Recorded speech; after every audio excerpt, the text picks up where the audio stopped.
Well, welcome back to another episode of the Cruise Conversations podcast. I'm Michael. And I'm Frank. And today's episode is episode number 94, and we're sitting down with Sarah to talk about her recent 14-night Northern Europe cruise on Holland America's Nieuw Statendam. Let's jump into it.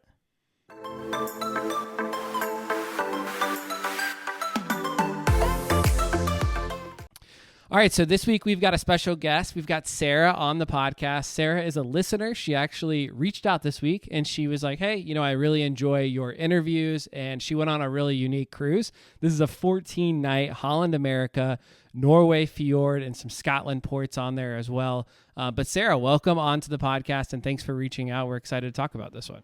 Yeah, thanks for having me on. So this is actually back-to-back weeks we've done with European. So last week we had Matt and Emma from the Cruise Maps on, and so just shout out to that episode. Go listen to that one. And Sarah actually told us she lives in Germany, which is super cool. So we're excited to talk to you about just what it's like to be over there. I know, Michael, you and I both have done European cruises, and it's one of our favorite cruises that we've ever done. We haven't done a Norway fjord cruise, so I know we've done a couple interviews about Norway, but really excited to go into the details here. But Sarah, let's get to know you a little bit up front. We like to understand a little bit about your travel philosophy, what makes you excited to travel, and then kind of talk to us a little bit about your cruising experience as well. Sure. So growing up, we didn't travel a ton. We had, I grew up in California. My family was all from the East Coast. So vacations were always visiting the family on the East Coast. And then when I finished school, my husband had an opportunity for a job in Germany, a different job at that time, but it brought us over to Europe and it just opened up a whole new world of so many things to see so quickly. And it's really great to be able to meet people with a slightly different take on things. And you can travel such a short distance here and see totally different architecture, totally different food, totally different languages. And it's just something that I really appreciate us being able to do while we're younger and, more mobile to do certain things. So it's been great to explore and just wonderful to see the world, every little place we get to go. As far as cruises go, we've done, I think 5 together, 3 Holland America, 2 Celebrity. 4 of those 5 cruises have been in Europe, whether it was Northern Europe or the Mediterranean. And then I've had 1 Caribbean cruise under my belt. So. Oh, nice. That's awesome. That's cool because I feel like most people we talk to, like the cruises they've done the most is the Caribbean. So the fact that yours is kind of like Europe and the Med is super neat. Yeah, it'd be good to hear at the end too, like the different vibe, because we talked about that a little bit last week, what your take is on like the European, Northern European cruising on Holland and Celebrity versus the one you did in the Caribbean too. So jumping into this cruise now, like you said, you moved over to Germany with your husband. I'm guessing he's the one you cruised with on this itinerary. What made you decide to pick this ship and the itinerary? So we've done Holland before, and it definitely suits, I think, European and especially Northern European cruises well. They're a very traditional Dutch line, and they really pay homage to their heritage a decent amount. And their ships or at least their Pinnacle class ships, which is what we were on this time, are around 3,000 passengers. So they can get into ports that some other ships can't get into because of size. And they tend to have slightly more unique itineraries. And they tend to vary it a decent amount or have longer itineraries. So when we saw this one with kind of Northern Norway and Northern Scottish ports, we're really interested because both were areas that we've wanted to explore more, but they're very challenging to get to, especially for a short weekend trip or even for a longer trip. It's a lot of moving around and the logistics of just getting from point to point is pretty challenging. So when we saw this, I figured we had to book it. So we went for it. I don't know if you remember the price on it, but it'd be cool at the end to like say something about like just an estimate. Cause I feel like to your point, like if you were to do this on your, like by yourself, like compare that a little bit of like, you'd have to get plane tickets and all this stuff and like places to stay. And like, it would just be cool to really talk about that too at the end. But yeah, honestly, just a single dinner for 2 in Norway is easily $150 to $200. So, oh God, oh my God. Okay, cool. So I imagine you came from Germany over to Amsterdam to board this ship. What was that process like getting to Amsterdam? Did you spend any time before the cruise exploring Amsterdam? I imagine you guys have lived there now for a bit, so you probably have seen this area and been around the Netherlands a little bit. But what was it like kind of pre-cruise for you guys? Yeah, one of the reasons that I was definitely interested in cruising out of Amsterdam or Rotterdam, because the Netherlands, they use both cruise ports a decent amount, is that we can take the train there.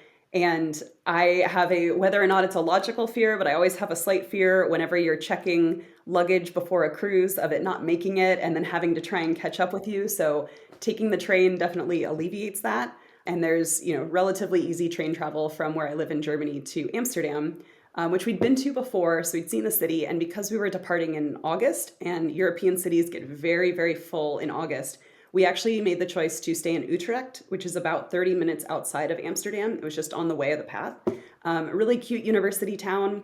There's a big cathedral, a big dome you climb up, and just had a great Friday night before our Saturday departure in that city, just walking around and exploring. Well, that sounds like a great time pre-cruise. Let's kind of talk about the port area itself here in Amsterdam. A lot of the ones here in the States are more built out than I think like the ones we saw when we were doing our sailings over in the Med. What is the port area like here? Was it super busy to get on the ship beforehand? And kind of what were your first impressions when you got on the ship? Absolutely. Yeah. The cruise port in Amsterdam sees a lot of river cruises that go through the city. But as far as their ability to handle an ocean liner, it's a lot more limited. I think they can only handle one ship at a time, which is good because even when it was just our one ship that was in port, it was quite the experience to get through. So we took the train in from Utrecht over to Amsterdam. It's about 30 minutes. And then the walk from the central train station to the cruise port was about a 20 or so minute walk, largely just slower because we had the suitcases with us. So it's very central. I know people get cabs because they think they don't want to schlep their suitcases, but because Amsterdam is so bike friendly and really not car friendly, taking a taxi means you're going all the way out and around, and it gets even more congested. So if you can walk it, definitely advise that one. Unfortunately, once we got to the cruise port, we had sailed out of Amsterdam before in 2022 in the summer, right with the restart. And at that time, our ship, we were told, was at 35% capacity. So we sailed through the cruise port back in 22. It was quite easy. This time was not. There were two lines going out of the building, which we later realized was luggage drop with the porters. So that took a decent amount of time. And then once you dropped your luggage, you went to a second floor where if you were a high loyalty member or you're staying in a suite, they kind of ushered you through for check-in. The rest of us, they had kind of corralled and they took groups of about 20 or 30 to go through the lines for check-in. I think I kind of mentioned earlier, Holland America is a bit more of a subdued line and it tends to skew a little higher in age of the passengers. And so, while on most lines, I think a lot of people are good about checking in ahead of time and doing those things, it was very clear that part of the wait there was because people had not done that. They were not familiar with the app. They hadn't taken pictures ahead of time. So that period took a while. Following going through X-ray, we then were sent into a kind of holding room and given numbers for boarding.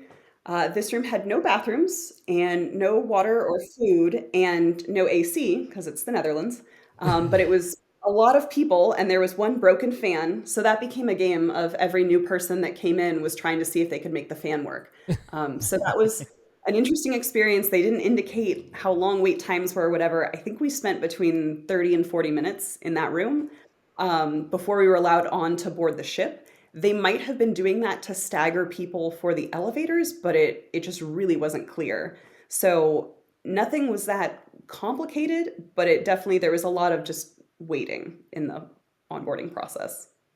Wow, that sounds like a totally different experience than what we would be used to over in the Caribbean cruising world. So you finally got through all of this waiting process. What was it like when you stepped on board the ship? It was great. It was a bit of that kind of welcome home feeling. We'd sailed on this ship before about 7 years ago, and we've also been on another Pinnacle class ship with Holland, and the layout's pretty similar. So it was a lot of familiar things and really exciting to get back on board. All right, so you're on the ship. Let's talk about, the type of room you booked. So you probably headed there at some point, and then let's kind of just talk about Sail Away and what you did for Sail Away. Absolutely. So we usually get a balcony stateroom. I tend to get a little seasick sometimes, and it's really helpful to have that fresh air. And especially with the itinerary that we had with all of the beautiful scenic cruising, it was really, really great to have that balcony space. And the staterooms on the Holland ships are pretty great. They're pretty spacious, and the storage capabilities are wonderful. So we definitely appreciated all of that. Once we kind of got settled and unpacked in our room, we went out to try and watch Sail Away because it was supposed to be earlier. But there was a little hiccup as when we were sailing out of Amsterdam was when there were some protests and people were tying themselves to the locks to not allow ships to pass through. So we had a bit of a delayed departure as they were trying to get people off the locks there. But so I think we went to dinner and we were at one of the restaurants that had ocean facing. So we got to watch the sail away from our meal, but we unfortunately didn't get to be out and about for it. All right, so you had a lot of stops, so we're going to talk about each one, and I want to hear kind of what you guys did, what your thoughts were. You had some sea days, so we'll hit that at the end as well, and like what your typical sea day looked like. Maybe you had different kind of vibes. Early on, your sea day may have looked different than further along. Maybe it was more restful after you hit all these stops. But your first stop was Alesund, Norway, I believe. I think it's Olsund. Olsund. Okay, cool. That was on the west coast of Norway. It looks absolutely gorgeous. What did you guys end up doing at this port? Yeah, it's a beautiful town there, and we were able to do a food tour. So we had a lot of, little bites of different local delicacies and things of that nature, which is great. Lots of fish. My husband is a big fan of seafood, and I am not. And I actually even enjoyed a lot of the seafood that was there. After our little food tour, we were able to go up. There's kind of a hiking trail that's not too intense that goes up and it gives you great views over the harbor and over the entire city. So we got some great pictures there as the rain came in true Norwegian fashion before we got back on the ship. All right, so continuing up to your second port now, you're continuing north. Your second stop was Trondheim, Norway. How was this port and what did you guys do here? Yeah, this one is a little more subdued for us. It's a beautiful town, but there wasn't a ton going on. So in the morning, it was luckily one of the ones where we docked. We didn't tender in. So we were able to run along the coast there. There's a beautiful pathway that we were able to enjoy. And then we just kind of wandered around the town, taking pictures of the buildings and enjoying the scenery. That sounds awesome. I feel like those are sometimes like the port days that you need. Just like try to be like a local, explore the town and just walk around and take great pictures. Your third stop was Honningsvåg, Norway, which when I was looking at the map, we just talked about cruise maps last week. I was like trying to map out your stops. This one was like literally at the top, literally like northern Norway. What did you guys end up doing here? And what was the weather like? Was it like freezing being that it was so high up north? Yeah, luckily we were there in August and we were actually there on a clear day, which is not common. I think it was in the low 60s, upper 50s during the day. It got into like the 40s at night, but they're so coastal, so that helps regulate the temperature. But yeah, it was definitely intense. And it is not a big town. It is basically just there because it is right by the top of Europe. And so Onningsvåg is the port for the area, but Nordkapp is technically like North Cape, the northern town that is pretty much the only real destination there. So we booked a tour to get us out to Nordkapp, which is maybe a 40-minute drive. And they stop along the way at a traditional Sami village to just kind of see how people are kind of historically lived in that region, and some still do. So we went out to the museum that was at Nordkapp and took a picture and said, yep, here we are at the very tip top of Europe. And then went back into the town of Onningsvåg and kind of walked around there, which did not take long. Like I said, it was not a very large town, but we're able to get back on the ship after that. And it was definitely a unique experience. I think kind of the cool thing there is you mentioned kind of like seeing some of the culture and how people did live in the past and kind of still do some live today. I know that's kind of always one of my favorite things too, to see at some of the different ports and countries that like we get to visit on cruises. Yeah, it's nice being able to get away from the main tourist area and see a little bit more of that as well. Yeah, I would say that. I mean, a goal of mine, especially when I was over there in the Med, like every port stop, I was trying to find more like a local restaurant, like not ones near the big touristy areas. And I think I did a pretty good job overall. But yeah, I mean, even in the Caribbean too, I try and find kind of like more where the locals are eating and all that. It's hard in Nassau, but. All right, so the fourth stop of your cruise was Tromsø, Norway. How did you spend your day here? Yeah, Tromsø is really cool. It's another university town, so there's an interesting population there, and it's one of the bigger cities that's north of the Arctic Circle, so it has that designation. In there, we were able to take just one of the local city buses over from where the cruise stopped and bring us kind of into town, and my husband mapped out a great hike for us that gave us views all over the city, and watching planes land in. It's a really unique flight path for them to come into the airport there. On our hike, we were able to run into some local reindeer, so that was highly entertaining. Oh, cool. Luckily, when our walk finished was when it decided to rain significantly. So we got some more of that seafood soup, followed by a trip to one of the saunas there, because of course that is very common. And they have some saunas that are right along the bay. So you go in, you get really hot and then you jump into the water in the bay and you cycle that way back and forth. Um, Okay. and then we went to a brewery. So I think the northernmost brewery in Norway. And yeah, finished up with a sampler and then got back on the ship. That is awesome. That's like a good like cold plunge sauna. It's probably like pretty healthy. I mean, everyone's kind of into the cold plunge thing now, I feel like. So that's pretty cool. Yeah, the water was definitely cold there, but it was invigorating for sure. Awesome. Your fifth stop was Leknes, Norway. This is a really small town. I think when we looked it up, there was only like 3,000 people living here, so not a ton.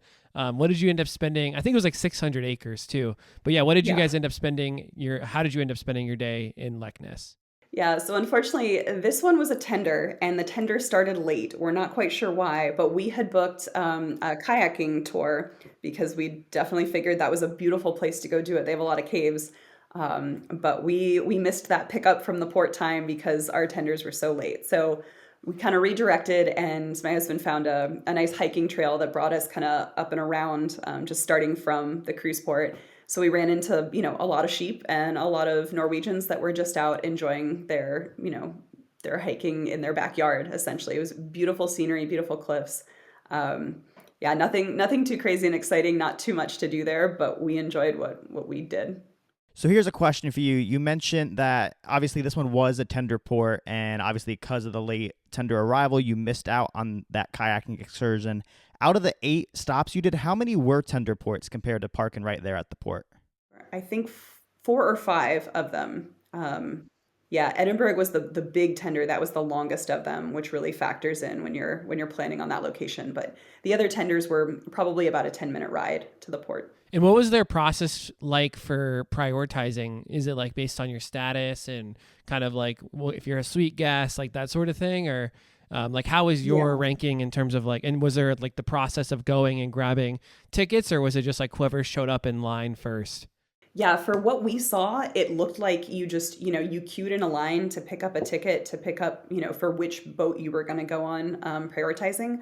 I do know that suite guests, or if you pay into their Club Orange, which is kind of their suite experience and their dining experience for it, you're supposed to get priority tenders, or if you're a high status, like you've sailed a lot with them, you're supposed to have priorities. But I don't know if maybe they provide those tickets, not in front of everyone else to make it clear that they're getting a jump ahead of the line. 'Cause I think that's how typically like most of the cruise lines do it, and it is like I haven't been on a tender port in a long time. I mean, In a because we're doing while, a yeah. lot of Caribbean are starting to build massive piers and stuff. So yeah, it's interesting. I like to hear about that process a little bit more. So, well, your next stop was Lerwick, Scotland. I believe this is the one you said were known for their Shetland ponies. Did you get to see any during your day here?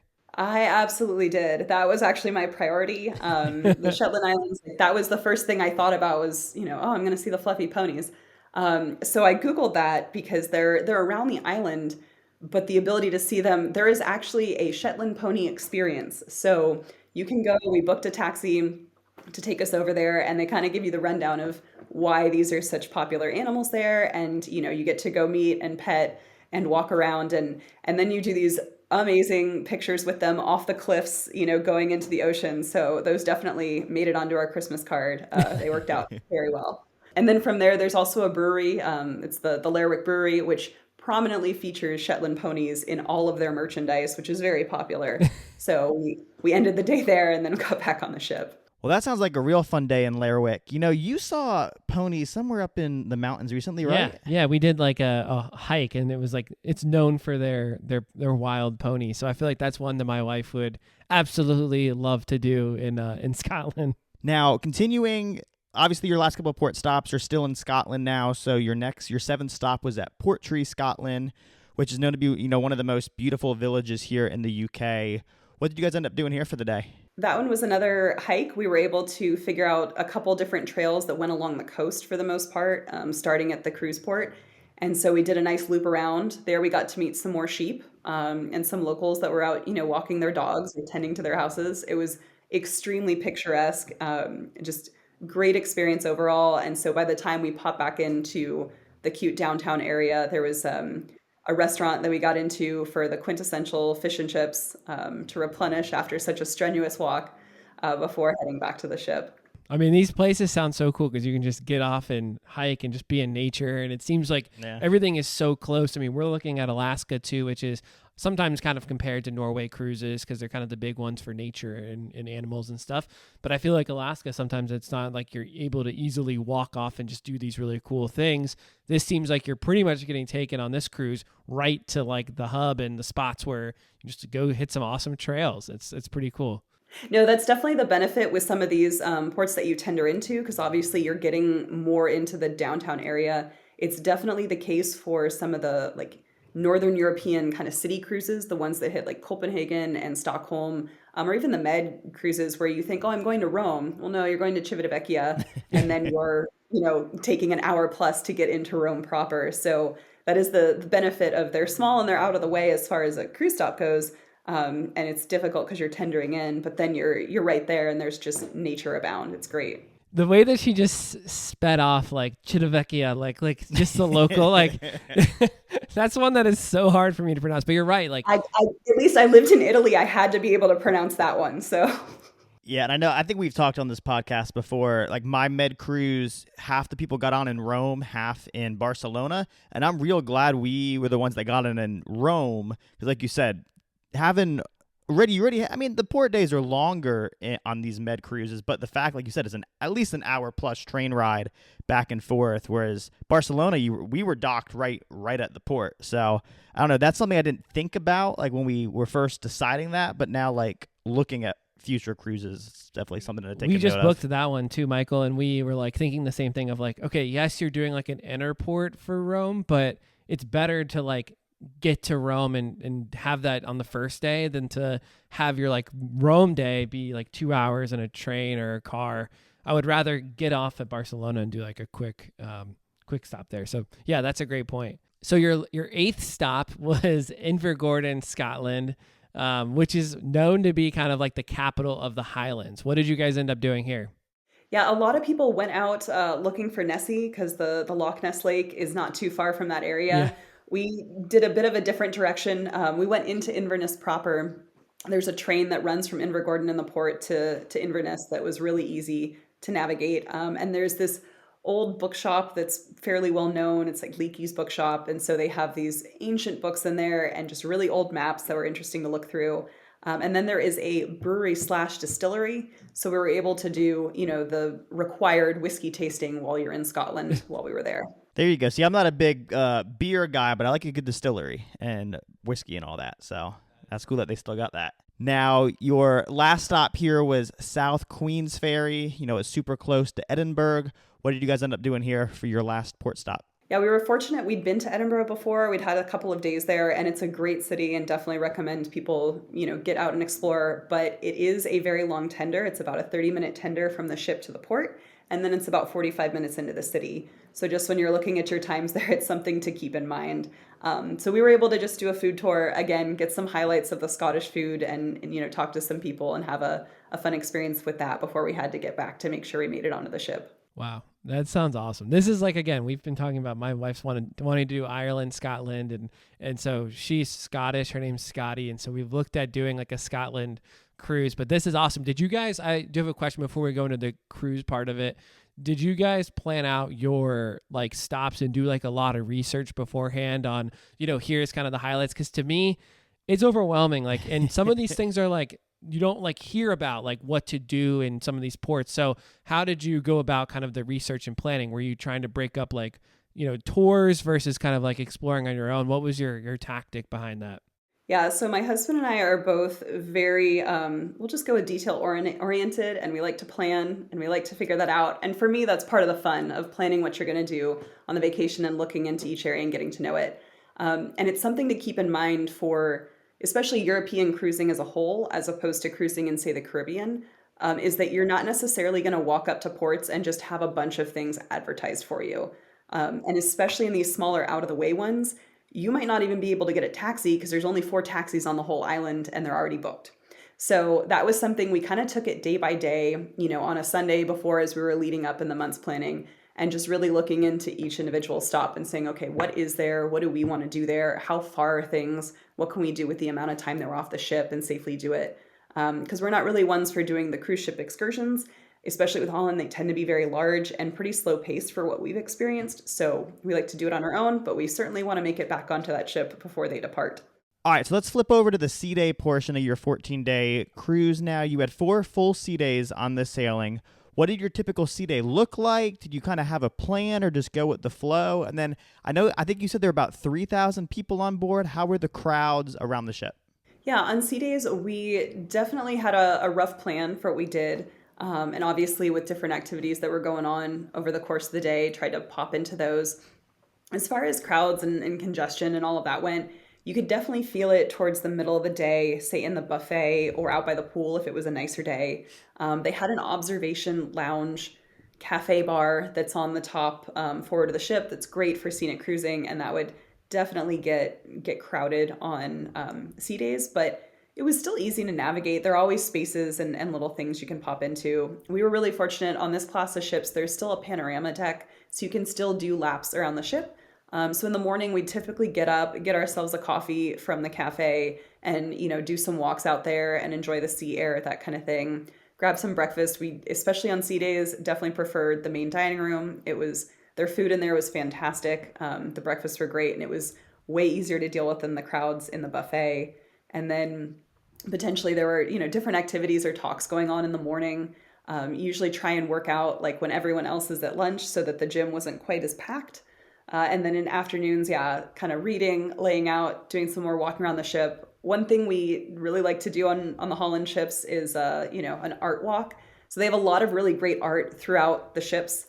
So we'll kind of grab a cocktail and go deck by deck and walk back and forth to kind of see and observe and just enjoy what they have there and what they've invested in for the ship. So usually that's a good chunk of time on about 2 of the sea days is doing our art walk.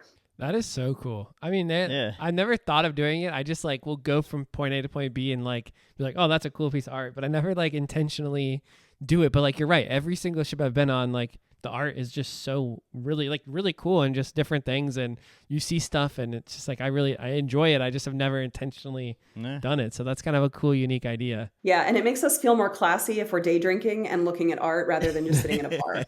So it At the helps. pool. Yeah. Just Just mix it up a little bit. It's fine. And yeah, that's a question I had. I mean, you mentioned laying out. How, were people, you said the pool deck could kind of get a little crowded depending on the weather. Were people in the water or what did it look like? Yeah, so on this class of ship, there's one pool that's on the aft and it's fully exposed, and then there's the pool that's in the center, and they actually have the ability to close in the roof over it, so it can stay pretty warm in that one. And definitely on sea days, there were always people in that pool or at least around that pool. The aft one, not so much, but the one that was kind of more interior, you would definitely see people there. Awesome. Well, I think you took us into food really well with your last comment. So it sounds like you guys, enjoyed the cafes on board. In terms of dining, did you end up eating at the main dining room for dinner? Or did you guys venture off and do any specialty dining on board? And then overall, what did you think of the food and the service for this cruise compared to what you've seen in the past? Yeah, we definitely did a mix of main dining room and specialty dining. So we had a couple of specialty dinings included with our booking. And so there's their Pinnacle Grill, which is their steakhouse, which is great. I really enjoy it. And then there's Tamarind, which is kind of a pan-Asian. There's a lot of Thai curries, things of that nature on there that we always go to. Within that restaurant is kind of their sushi bar that they do a la carte pricing for. So sometimes we'll go there for just a snack or something like that, get a couple of rolls. This time we actually did Rudy's Sel de Mer, which is French seafood. Not usually my choice, and it's definitely on their higher end price point wise. So I think that one left a little bit to be desired, but their other two we definitely enjoyed. There's also Canaletto, which is an Italian based one, but the seating for Canaletto is in their Lido buffet area. It's just a sectioned off area of it. So that one's always seemed a little weird to us. We've never actually eaten there. I'm sure the food's fantastic. The food overall on the ship is very good, but we just haven't gone for that one. And then the main dining room, It was great pretty much every night. Their food quality is pretty good and really consistent with the quality that they put out. So we would kind of tailored some of our specialty dining for when maybe the menu in the main dining room wasn't necessarily something we were interested in, but we were never hungry on the ship for sure. Well, that all sounds super great. I know we talked last week too. Thai on these cruise ships just sounds real good. I like a good Thai curry. So, Yeah. and none of the ships we really sail have that. No, not specialty dining at least. Sometimes they may throw it like in a dining room, or a buffet. But yeah, that sounds awesome. Now, one other thing I just want to quickly ask about dinner too. I know you mentioned how dinner in Norway can be real expensive. You said it could cost $150, $200 for a dinner. Were your port times like, did you have the option to stay out and have dinner at the different ports? Or were you just saying kind of you were traveling to these places? Yeah, we weren't quite there that late for the sailing. I think this itinerary, the latest we were at any port was maybe 6 p.m. Okay. So we were definitely back on the ship for dinner. We had a couple of lunches out or snacks, but most of our food was back on the ship. Awesome. In terms of other add-ons, did you guys do any drink packages, spa, thermal suite type thing, maybe the Wi-Fi? And if you did, how was your experience with these add-ons? Yeah, we definitely had some other things. Holland America does the Have It All package. It was one thing they started with their restart, where it was bundling their basic drink package, their basic Wi-Fi, credits for shore excursions, and specialty dining all in one. So when you broke it down, if we were going to do specialty dining anyways, it kind of just made sense to book it this way. And it worked out pretty well for everything. The Wi-Fi, it's not Starlink. It's their basic one. So if you have had experience with a Starlink Wi-Fi connection, it's not going to be that fast. But it was definitely sufficient for everything we needed to do. And it worked out really well. The drink package was good. It was the basic one. Holland now does the situation where if it covers, I think, up to $11 and your drink is $11.50, you're just charged the difference as opposed to being charged the entire drink. So that worked out really well. And then we had a couple of other things. So like we both got massages in the spa. And then one thing I always do on cruises, because as most women with longer hair or thicker hair know, those hair dryers in the staterooms are nice, but not really sufficient. So they have bundles of like blowouts in the salon. Highly recommend doing that. It just makes everything so much easier. So we did that. And then the other thing that we always do with Holland is they actually have an unlimited laundry package, which I have not seen on another cruise line. And it is phenomenal. It is a charge per stateroom, not per person. And you can send out laundry in a bag once a day, and it is the same price. So we definitely added that on since it was 14 nights. And with working out every day, it was well utilized. No, you guys definitely earned the massages after all of the hiking that you did. So that is awesome. And then the blowouts, I know that's something that my mom has raved about, like on her cruise. The same thing, very thick hair. And so like washing it and drying it herself is just not a thing. So I think on like a 7-night cruise, she would do like the 3 blowouts. And she said like for that time, it was perfect with like washing and drying. So for the ladies that listen to the podcast, that's something that may be nice for you to add on as well. And I think Scotty's looking into it for our next cruise. The laundry thing is really cool. So you said that every day you pretty much, it was a package where you can do your own laundry basically, or you put it in the bag and they take it for you. That is really cool because I don't think that's something that a lot of the other cruise lines, like you said, they don't really have that. So for a 14-night cruise, especially, where you may not want to pack 14 pairs of socks or, whatever, it's nice that you can kind of reuse and feel good about that. Yeah, even in the best of cases where, you can get a stuff the bag special on some other lines, but, you can only do it so often and you have to time that out. This was great. Basically, just every other day, we sent things out. Our room didn't smell from our workout clothes, and, we had things reconfigured, so it was great. The workout clothes for sure for me, because I don't have more than like a week's worth of, clothes in that department. All right, well, let's move into the entertainment now aboard the ship. Kind of like you mentioned, the nice thing with this ship is, I think you said there was like some live music and stuff in the evenings, but you didn't feel like it seemed more relaxful than some other ships in the evenings. What did you guys end up doing for entertainment? Did you catch any shows on board or comedy? And then, like I said, how was the live music on the ship as well? Yeah, we had a pretty standard evening routine. So trivia would start at, I believe, 6. They would do various themed trivias at 6. And then at 6:30, they would do a Dutch trivia, which we failed at miserably. We do not know nearly as much about the Netherlands as Well, we knew we didn't know that much about the Netherlands, but it was great. So it was a great time to meet people and to, laugh over that, have some cocktails before dinner.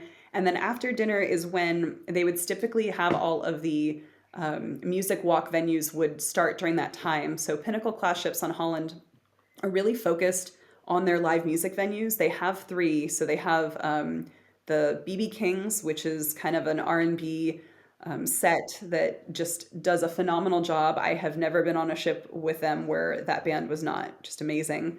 They have the Rolling Stone Rock Room with obviously more of a rock band. And then they have a piano section where it's either dueling pianos or just a live piano player who's singing along with that. So you can kind of rotate between the three because they're all going in different places, very close in proximity. And so when one person goes on break, then you can just kind of move to another one and go between sets, which was great. As far as the live shows, we went into one of the productions and I think we walked out after about 15 minutes. It's they're not necessarily known for that. So it wasn't our focus on this one. Nice. No, that sounds great in terms of the live music.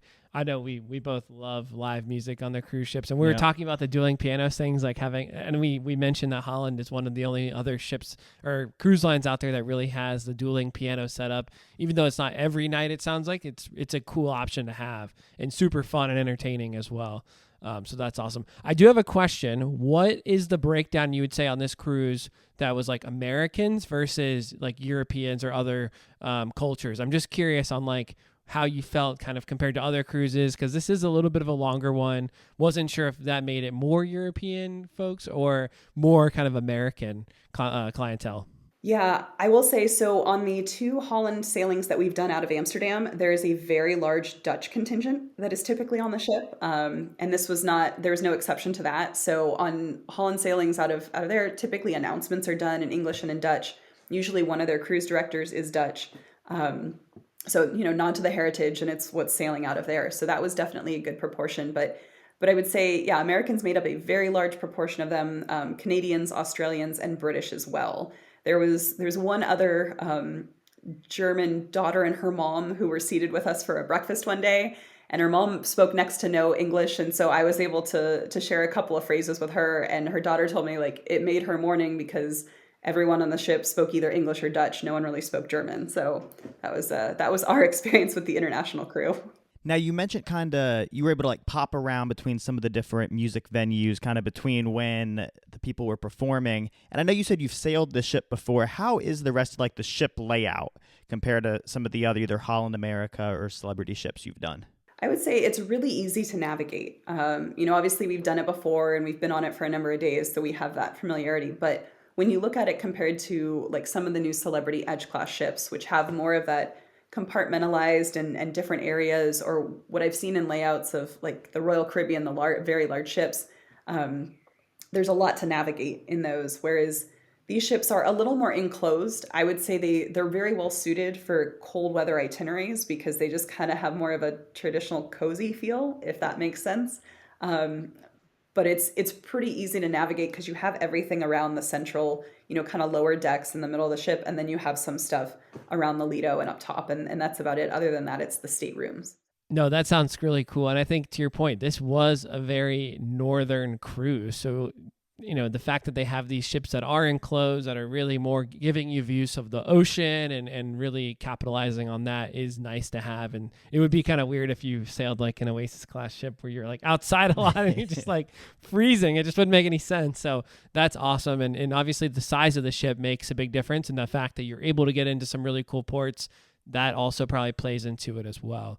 Let's talk quickly just about the service. How did you feel like the service and the crew were on board, and did you have any issues, or did you feel like it was really, really like good service compared to what you've seen both maybe on cruise ships or maybe at other resorts and things around Europe?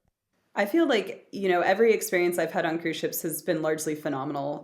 The crew is just, working insane hours and will bend over backwards to make sure everyone is happy. And that's at least been my experience on Holland and on Celebrity as well. And this was no exception. So our room steward dealing with our laundry being sent out just about every day. There were one or two times, an errant sock went missing, and I don't know how, but he tracked it down. I can lose a sock in my own washer and dryer, much less on a ship. So maybe it was someone else's sock. But no, just, and, all the bartenders at the different cafes and at the bars, they'd see us from a distance and go, "Oh, hi, Sarah." And, randomly greeting us, randomly offering to grab us anything we needed. So it was just wonderful. I really, really appreciate all the hard work they put into what they do, because it just really makes our vacation so spectacular. That's kind of the nice thing too about doing a longer cruise is they get to know you, right? Like the fact that they say, "Hey, Sarah," like on a short cruise, like 4 or 5 nights, it's hard to like even 7 nights. You start to learn people's names and then you're off. Yeah. So 14 nights gives you that chance to like for them to really build like a relationship, even at the bars and stuff. Yeah, and I don't know if it's a specific thing to Holland, but our experience with them has been within the first night or two, they are greeting us every time we sit down, and they immediately, we always drink water with our drinks. They bring us that. They'll ask if I want a straw. They'll bring out the snack. They do everything. They really pay attention to learn what you want and to anticipate that before you even ask, it's just so amazing, and it's just so nice. Well, overall, this cruise sounds amazing, but after 2 weeks, it finally had to come to an end. How was the disembarkation process back in Amsterdam and kind of getting back to the train to go home to Germany? It wasn't terrible. We were really fortunate. We selected a later departure time because we were just grabbing a train and it was going to be a little bit later in the morning. So we were able to have a good leisurely breakfast and then got off the ship. Unfortunately, again, the cruise port in Amsterdam is a little limited. So there was quite the backup because there's only one elevator and one escalator going down to where you collect your luggage from. So with 3,000 people getting off, that was quite backlogged. But we were able to easily grab our bags and get out and get onto our train to head home from there. Oh, so sad. No one, especially after 14 days, it's like back to reality. Here we go. Yeah. So overall, how would you compare this? Would you say this is your favorite cruise that you've done? How do you kind of stack it against, in terms of all the things, the itinerary, the service, the dining, everything that you talked about so far? How would you say this one compared and stacked against your other cruises and maybe other trips that you've done? It's so hard, I would say, to compare because, each vacation kind of has a different vibe you're going for or a different feeling. Even when we had done Northern Europe and did, mainly the cities, it was, these were both fantastic, but, this time we were hiking as opposed to enjoying cities. So I can't say I've ever had a bad cruise, and this one was certainly no exception. And now, how about, Sarah, do you have any recommendations for anyone that may be planning either a Norway cruise or another Northern European cruise? Absolutely. I would say for Northern Europe, definitely do your research on the ports and what you want to do there ahead of time. The cities can be pretty pricey and things are often very limited. There's not the same infrastructure for all of those kind of shore excursions that there are in other places. So definitely do your research on that and figure out where your ship is porting so that you know how to plan, because public transit is possible in a lot of these places, but not all of them. And then for Holland America specifically, the one other thing that I would definitely advise people to check out is there are free dry saunas for men and women on their Pinnacle class ships, and they do not advertise it much at all, but they're right in the fitness area. They're open to anyone. You don't need to have their spa pass. And especially if you are doing a very scenic itinerary, like there is nothing better than watching the coast of Norway go by as you're hanging out in the sauna. That is a good tip right there. Yeah. That is awesome. Good to know. What is next in terms of cruising for you? Do you have anything else on the books for later this year, or are you just kind of still exploring and trying to figure out what that could look like for you guys in the future? Yeah, so our next vacation actually starts very soon. I'm packing right now to head to South Africa, but that's going to be a land trip. We have a tentative one. I am due to potentially move back to the US next summer. So we might be doing the Queen Mary since our dog can go in the kennels there.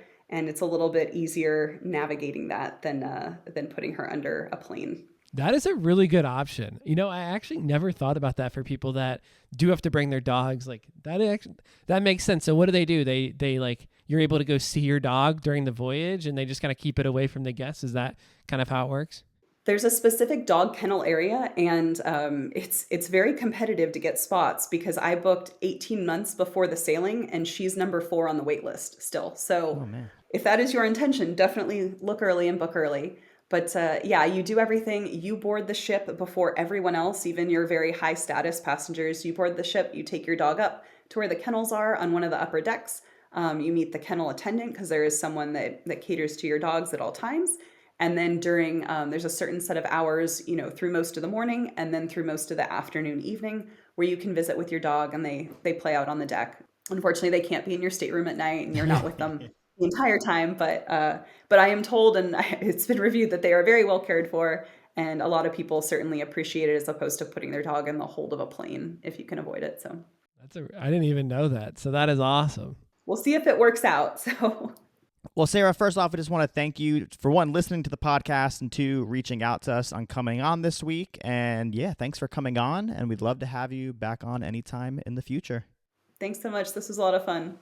Well, thank you again, Sarah, for coming on. It's really cool to hear about such a unique itinerary and also kind of talk about a new cruise line that we don't cover a lot on this podcast, which is Holland America. So if you're listening and you're interested in booking, maybe you're interested in booking a Norway cruise or a cruise on Holland or just any other cruise, we'd love to help you. You can reach out at cruiseconversations@gmail.com. You can shoot us a text at 704-313-8556, or you can reach out to us on social media at Cruise Conversations.